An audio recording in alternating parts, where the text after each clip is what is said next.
So I should rephrase something I was listening to. So this town is dead. My mother and father killed that off. The Department of Health and Human Services, my parents killed them off. The doctors haven't killed the good ones that I actually need to work with me. My father has killed off most of them. And what I mean by that is a town is dead to me or killed off by my mother and father. What I mean by that is that they're no help anymore. No matter how many times I try to be a normal human being, walk in there and I tell them, hey, last week I had a seizure, I was brought into the ambulance, I have a head injury, I'm having difficulty speaking and walking. If you give me epilepsy medication, I'll get better.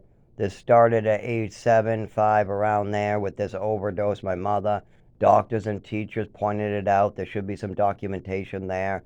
But then I was moved to Texas and they started burying everything. Then when we came back to Massachusetts, my mother continually made up stories to try to make it so you guys will not treat me and not look into this. And then they look into my file and they see exactly what I told them they'll see.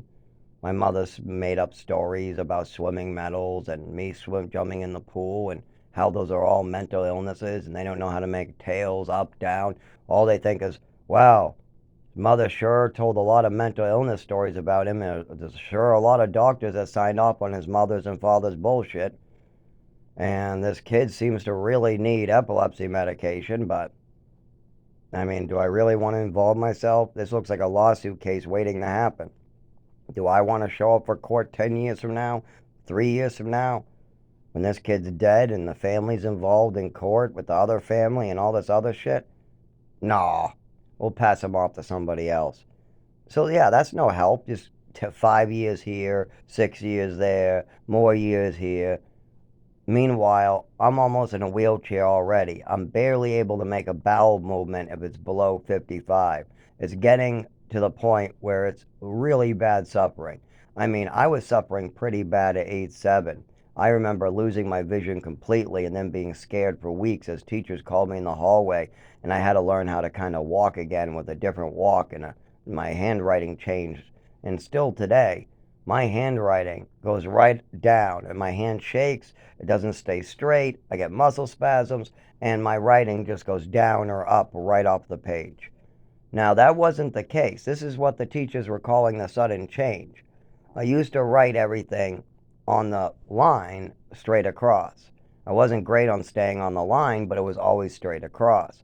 But after the overdose, I started going down and up, and it never stayed straight anymore. Now, with the walking, it was kind of a waddle or a weird walk. Do I still have it today? And as far as the speech, you can hear it yourself. I am 32. When I'm 50, I'll sound even more childish like a girl. It's getting worse, and I might not even be able to speak. I mean, I'll be like, I'll be trying to talk through this thing like crazy. Now, do I have to? Well, if my family makes it so I have to, but no. All I need is the doctors to know that this can be done and they get my family involved and they will move forward. They need background information, they need medical history, and they need it on what I'm talking about, my mother doing stuff she's not supposed to, and that causing me to have an overdose, and then I have a neurological disorder, and some of these symptoms that other family members witnessed, and some of the statements my mother made. But instead, we got millions of fantasies and we don't got people understanding anything. Like my brother, oh, why would Zach bring a screwdriver in the fucking pool? See, this is what I'm talking about. He has to be crazy. He ate a whole fucking pizza. He has to be crazy. But instead, the screwdriver is a grounding technique, and boy, did my mother ever have me drugged. So, and I told my brother right when I ate the whole pizza that I just took medicine that made me hungry. They either made me sick or it made me hungry. That's usually how it was. Either made me drowsy, drooling, shitting myself, hungry, sick to my stomach. There was always something that my mother had being done to me. And that was with doctors' permissions because she made up stories at the doctor's office and then she would get them to sign off on drugs. The doctors used to get mad at her because she was pushing for too many drugs. They would have to say, we're not giving you that to give to him. What are you, nuts? No, we're not giving you that. stuff like that. And then my mother would fight with the doctors, fight with the teachers constantly when they tried to help me. If a doctor tried to help me or a teacher tried to help me, my mother was furious. Furious if they got anywhere with helping me, because my physical health and my movements and my bodies had to stay a secret. That's why my mother always called it self-harming. When I was bumping in the furniture for 10 years and people were noticing, my mother wanted to call it self-harming. Oh, his shins are whacking into bed frames and his shoulders going in the door frames and his wristwatch and wrists are going in the doorknobs because he's doing it on purpose. That's what it is. It's suicidal behavior. And that's what my mother would tell to the doctors over and over if teachers or anybody concerned called about this coordination, twitch, tics, bouncing legs, shakes, falls to the ground, any of the impervious to cold, problems with cold where I'm not impervious to cold, where I have seizures on the ground, where I'm putting on suede jackets when it's 75 degrees and everybody else is in t-shirts because the breeze made me shake and didn't feel very good in Texas, things like that. I'm having a seizure in New Mexico. They used to be 4 years apart. Now they're closer to a year apart. And my neurological disorder is every day of my life. But see, they don't want understanding. They don't want to fix this. What they want is to be happy sucking me dry. They used me so that Seth didn't have to deal with this. Nobody in the family had to deal with her. I was the lightning rod when Patricia was going nuts. She would just take it out on me. And then Tim didn't have to deal with it. Valerie didn't have to deal with it. No children had to get hurt but me.